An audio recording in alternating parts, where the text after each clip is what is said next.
Friends, hello, this is Yannis Varoufakis. This speech was meant to be transmitted, broadcast, spoken live during the Palestine Congress in Berlin, Friday the 12th of April.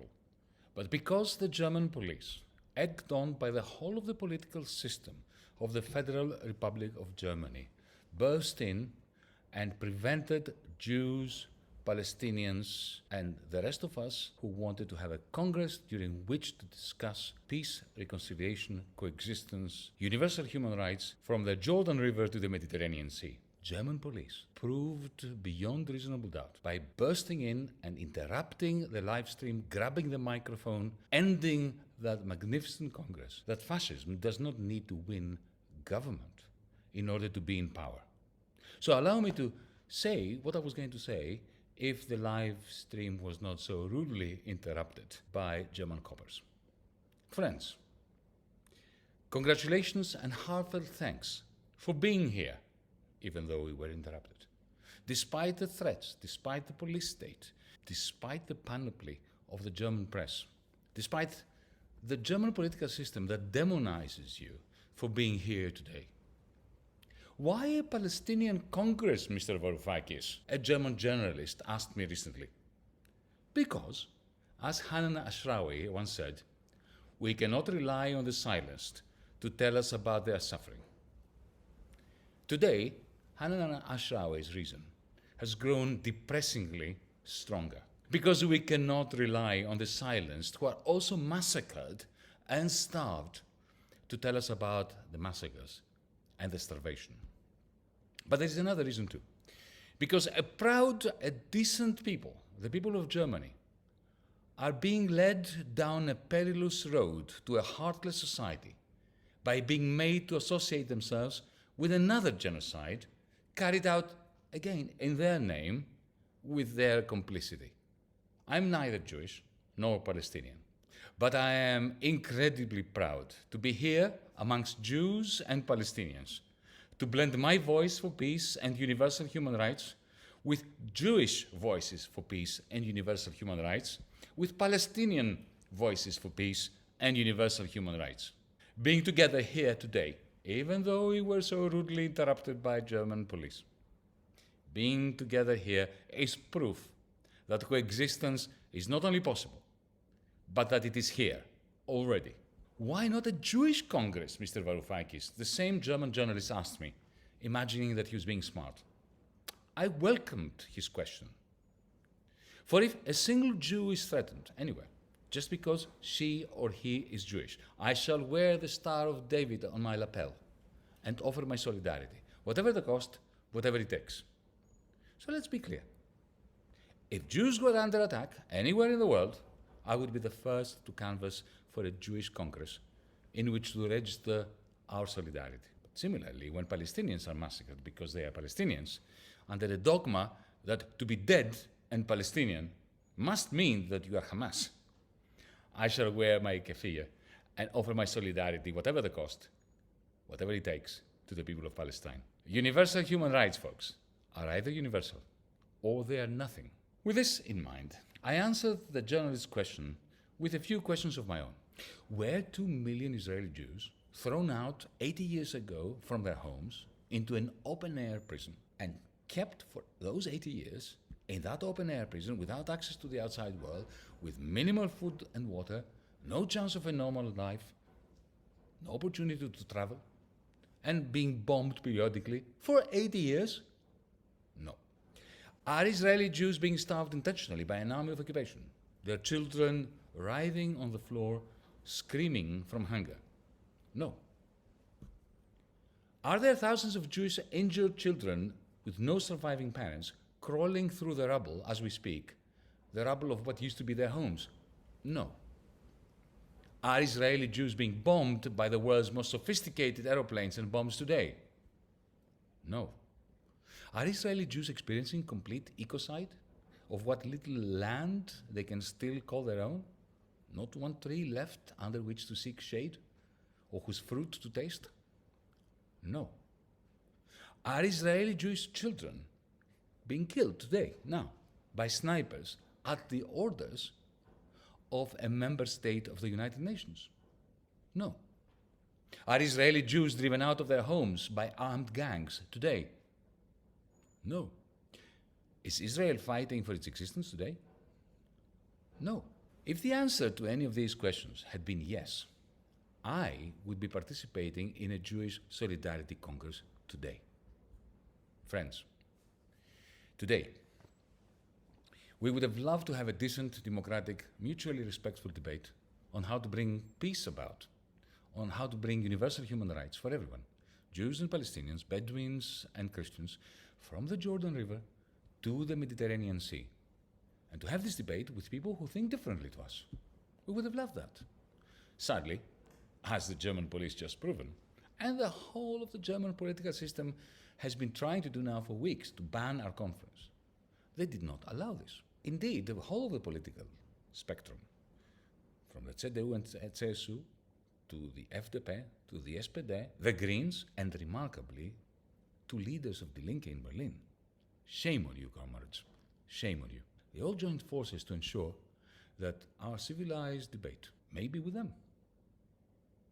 A debate in which we may disagree agreeably never takes place in Berlin, never takes place in Germany.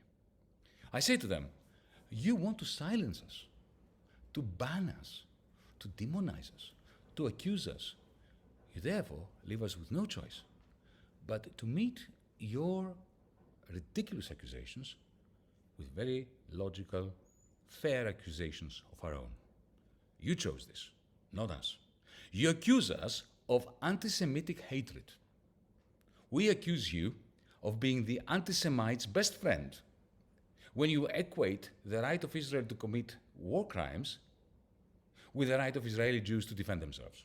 You accuse us of supporting terrorism. We accuse you of equating legitimate resistance to an apartheid state with atrocities against civilians, which I have always and will always condemn, whomever commits them, Palestinians, Jewish settlers, my own family, whomever. We accuse you of not recognizing the duty of the people of Gaza to tear down the wall of the open prison in which they've been encased, confined for 80 years, and of equating this act of tearing down the wall of shame, which is no more defensible, remember, than the Berlin Wall was, with acts of terror. You accuse us of trivializing Hamas's October 7th attacks. We accuse you of trivializing the 80 years of Israel's ethnic cleansing of Palestinians and the erection of an unclad apartheid system across Israel and Palestine. We accuse you of trivializing Netanyahu's long-term support of Hamas, a support that Netanyahu has lent Hamas as a means of destroying the two-state solution that you claim to favor. We accuse you of trivializing the unprecedented terror unleashed by the Israeli army on the people of Gaza, in the West Bank, in East Jerusalem. You accuse the organizers of today's Congress that we are, and I quote from your text, not interested in talking about possibilities for peaceful coexistence in the Middle East against the background of the war in Gaza. Are you serious? Have you lost your mind? We accuse you of supporting a German state that is, after the United States, the largest supplier of the weapons that the Netanyahu regime uses to massacre Palestinians as part of a grand plan to make a two-state solution and peaceful coexistence between Jews and Palestinians absolutely impossible. We accuse you of never answering the pertinent question that every German must answer. How much Palestinian blood must flow before your justified guilt over the Holocaust is washed away? So let's be clear. We are here in Berlin with our Palestinian Congress, which your police state has disrupted and banned. We are here, nevertheless, because unlike the German political system and the German state and the German media, we condemn genocide and war crimes regardless of who is perpetrating them.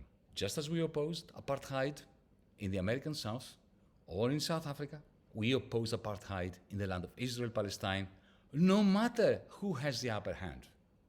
Because we stand for universal human rights, freedom and equality among Jews, Palestinians, Bedouins, and Christians in the ancient land of Palestine. And so that we're even clearer on the questions that journalists or politicians put to us, legitimate or malignant. let me be clear. Do I condemn Hamas's atrocities? I condemn every single atrocity, whomever is the perpetrator or the victim. What I do not condemn, and I will never condemn, is armed resistance to an apartheid system designed as part of a slow-burning but inexorable ethnic cleansing program. Put differently, I condemn every attack on civilians, while at the same time, I celebrate anyone who risks their life to tear down the wall of shame. Is Israel not engaged in a war for its very existence, as some say? No, it is not. Israel is a nuclear-armed state with perhaps the most technologically advanced army in the world, and the panoply of the United States military machine having its back. There is no symmetry with Hamas. Hamas is a group which can cause and has caused serious damage to Israelis, but which has no capacity whatsoever to defeat Israel's military, or even to prevent Israel from continuing to implement the slow genocide, not so slow these days, of Palestinians, under the system of apartheid that has been erected with long-standing American, German, and European Union support. Are Israelis not justified to fear that Hamas wants to exterminate them? Of course they are. Jews have suffered a Holocaust that was preceded with pogroms and a deep-seated anti-Semitism permeating the whole of Europe and the Americas for centuries. It is only natural that Israelis live in fear of a new pogrom if the Israeli army falls. I understand that. That's perfectly understandable. However, by imposing apartheid on their Palestinian neighbors, by treating them like Untermenschen, subhumans, the Israeli state is stoking the fires of anti-Semitism. It is strengthening those Palestinians and Israelis who want just to annihilate each other. And in the end, apartheid contributes to the awful insecurity consuming Jews in Israel and the diaspora. To put it bluntly, apartheid against Palestinians is the Israelis' worst self-defense. What about anti-Semitism? Anti-Semitism is always a clear and present danger, a danger that must be eradicated, especially amongst the ranks of the global left and the Palestinians fighting for Palestinian civil liberties, everywhere. Others ask, why don't Palestinians pursue their objectives by peaceful means? They did. The PLO recognized Israel, even though Israel never recognized Palestine. And the PLO famously renounced armed struggle. And what did they get for it? Absolute humiliation and systematic ethnic cleansing in the West Bank. It's going on as we speak. That is what nurtured Hamas and elevated Hamas in the eyes of many Palestinians as the only alternative to the genocide of the Palestinian people under Israel's apartheid. What should be done now? What might bring peace to Israel-Palestine? First, an immediate, unconditional ceasefire. Second, the release of all hostages, Hamas's hostages and the thousands of hostages held by Israel. That must be the first step towards a peace process under the auspices of the United Nations, supported by a commitment by the international community to end apartheid and to safeguard equal civil liberties and equal political rights for everyone, for all. What should replace Israeli apartheid? Well, that must be left to Israelis and Palestinians to decide between the two-state solution and the solution of a single federal secular state. But under the condition that the international community has made it clear to everyone that there will be equal political rights and equal civil liberties from the Jordan River to the Mediterranean Sea. Friends, in the final analysis, we are here because vengeance is a lazy form of grief. We are here to promote not vengeance, but peace and coexistence across Israel-Palestine. We are here to tell German Democrats, including our former comrades of Die Linke, who have been a great disappointment, that they have covered themselves in shame long enough, that two wrongs do not one right make, that allowing Israel to get away with the war crimes is not going to ameliorate the legacy of Germany's crimes against the Jewish people. Beyond today's Congress, we have a duty, in Germany in particular, to change the conversation. We have a duty to persuade the vast majority of decent Germans out there that universal human rights is what matters. That never again means never again for anyone. Jew, Palestinian, Ukrainian, Russian, Yemeni, Sudanese, Rwandan, for everyone, everywhere. In this context, I am pleased to announce that DiEM25's German political party, Mehr25, will be on the ballot paper in the European Parliament elections this coming June in Germany. Mehr25 Germany will be seeking the vote of German humanists who crave at least one member of European Parliament representing Germany and calling out the European Union's complicity in genocide, a complicity that is Europe's greatest gift to the anti-Semites in Europe and beyond. I salute you all, and I suggest that we never forget that none of us is free if one of us is in chains. Carpe diem.